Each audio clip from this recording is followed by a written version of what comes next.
तो hello everyone, कैसे आप सब लोग बढ़िया होंगे। तो यार मैं लेके आ रहा हूँ आपके लिए और एक नए सीरीज के ऊपर रिव्यू, मतलब the undercover miss Hong series release हो चुके हैं। मेनली ये सीरीज ना 17 जान को रिलीज हुई थी एंड मेनली मैंने ये सीरीज देख ली है। ये सीरीज कैसी है, किन लोगों के लिए, कौन कौन देख सकता है, कितने एपिसोड रिलीज हो चुके हैं, सब कुछ मैं बताऊंगा। तो शुरू करते हैं। तो मेनली ना इस सीरीज में आपको देखने को मिलने वाले हमारे आर्क शिन हाइक, मतलब इन्होंने ना एक स्मार्ट फाइनेंशियल इन्वेस्टिगेटर का रोल प्ले किया है एंड जो कि पर्सनली बहुत अच्छा है। एंड कैसा रोल है वो भी बता देता हूँ। एंड इसके साथ है तो को गुंटियो, अगर मैंने नाम सही से लिया है ना, तो ये एज अ हीरो देखने को मिलने वाले इस सीरीज में। इनका रोल क्या है, अभी तक क्या कितने एपिसोड रिलीज हुए, तो शुरू करते थे। मेनली ना मैं सीरीज की स्टोरी बता देता हूँ ऊपर ऊपर की, जिसकी वजह से आपको एक काइंड ऑफ आइडिया हो जाएगा कि सीरीज में मेनली प्लॉट क्या है। तो मेनली ना ये जो सीरीज है ना, ये 90s में सेट है, मतलब 1990s में मेनली सीरीज सेट है। एंड इस सीरीज में इन्होंने ही दिखाया कि जो हमारी हीरोइन होती है ना, जैसे मैंने बताया, वो एक फाइनेंस में होती है।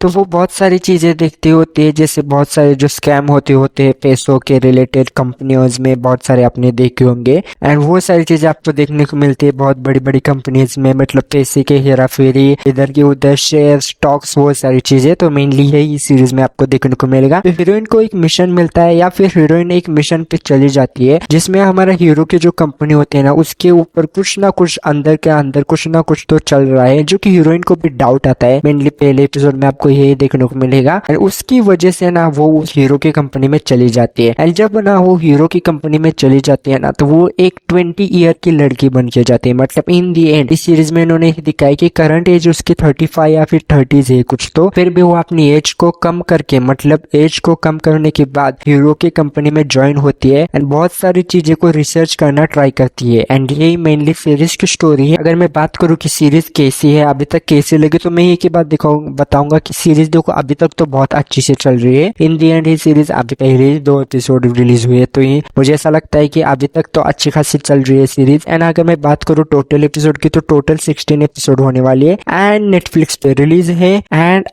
मैंने जैसे आपको बताया 17 जान को इसका पहला एपिसोड रिलीज हुआ है नेटफ्लिक्स पे एंड आखिरी एपिसोड 8 मार्च को रिलीज होने वाला है। लिटरली मुझे समझ नहीं आ रहा, 8 मार्च को इसका आखिरी एपिसोड रिलीज होने वाला है। इसके ऊपर मैं आखिरी में बोलूंगा। एंड अभी तक तो सीरीज अच्छी खासी चल रही है। सैटरडे संडे को आपको हर एक एपिसोड देखने को मिलेगा। अगर मैं बात करूँ, बहुत सारे ऑडियंस का आप सवाल होगा हिंदी डबिंग के ऊपर। हिंदी डबिंग के बारे में मैं बता देता हूँ कि जैसे कि सीरीज चल रही है ना, 1-2 एपिसोड रिलीज होने के बाद मुझे ऐसा लगता है बहुत जल्द इसकी हिंदी डबिंग भी हो सकती है। देखो अभी तक कंफर्म तो नहीं है नेटफ्लिक्स की तरफ से, लेकिन बहुत सारे आपने सीरीज देखे होंगे जिसके 1-2 एपिसोड रिलीज होने के बाद इसकी हिंदी डबिंग हो जाती है। मुझे ऐसा लगता है एक थोड़ा सा टाइम दो, बहुत जल्द इसकी भी हिंदी डबिंग हो जाएगी।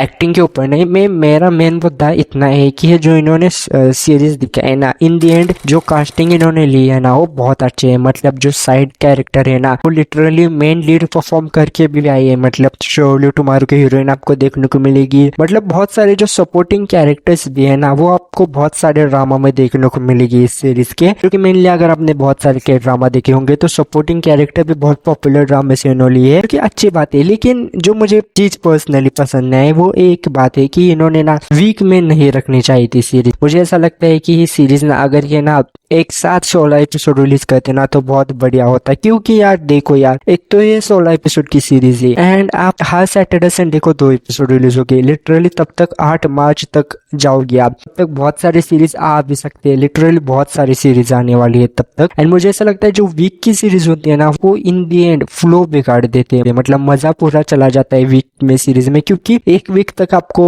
वेट करना पड़ता है, तब तक यार आपको देखना पड़ता है वो सारी चीजें। मतलब मजा थोड़ा बहुत मुझे ऐसा लगता है कम आता है जो वीक की सीरीज होती है। मुझे ऐसा लगता है अगर सीरीज बढ़िया हो तो बहुत अच्छा होता है, लेकिन ठीक है, अब जो हुआ है वो हो गया है एंड देखते हैं। एंड अगर मैं बात करूँ कि बाकी वीडियोस के ऊपर, मतलब मैं इसी वीडियो में बताने वाला हूँ कि अभी देखो बहुत सारे ड्रामा रिलीज हुए। कैंडिस love be translated and spring fever, मैंने ये 2 ड्रामा देख लिए, लेकिन मैंने वीडियो नहीं डाली है। स्प्रिंग फीवर के ऊपर मैं बहुत जल्द ट्राई करूंगा वीडियो डालने का। And can this love translated में भी बता देता हूँ, मैंने ये सीरीज ना आधी देख ली है, आधी सीरीज अभी भी मेरी बाकी है, इसलिए मैंने इसके ऊपर वीडियो नहीं बनाया। एंड बहुत जल्द इन दोनों के ऊपर भी आपको देखने को मिलेगा। एंड जाते जाते मैं ये बता देता हूँ, ये सीरीज भी अच्छी खासी है, मैंने जैसे आपको स्टोरी बताया। एंड आपको इसी सीरीज रिव्यू अपडेट कुछ भी चाहिए तो भाई सब्सक्राइब करके रखो, क्योंकि मैं के ड्रामा के ऊपर ना फ्रेंडली अपडेट भी देता हूँ, जो अगर आपको मेरा चैनल बहुत पहले से फॉलो करते होंगे तो आपको पता ही होगा, के ड्रामा के अपडेट बहुत पहले से देता हूँ। ये जो ड्रामा है ना, मैं जब अब रिव्यू दे रहा हूँ तो इस ड्रामे के ऊपर भी मैंने अपडेट बहुत पहले दिया था। जिन्होंने मेरा वीडियो देखा ना उनको पता है भाई, मैंने जैसे जैसे बताया था वैसे वैसे ड्रामा रिलीज हुआ है एंड वैसे ही स्टोरी है। तो मैं यही बात बताता हूँ, आपको करना कुछ नहीं भाई, सब्सक्राइब करके रखो, आपका ही फायदा है। अपकमिंग ड्रामे के ऊपर अपडेट देता हूँ एंड वैसे ही ड्रामा रिलीज होता है एंड वैसे ही स्टोरी होती है, कास्टिंग एंड वो सारी चीजें। तो भाई सब्सक्राइब करके रखो एंड मेरे वीडियो का वेट करो। तब तक के लिए बाय बाय।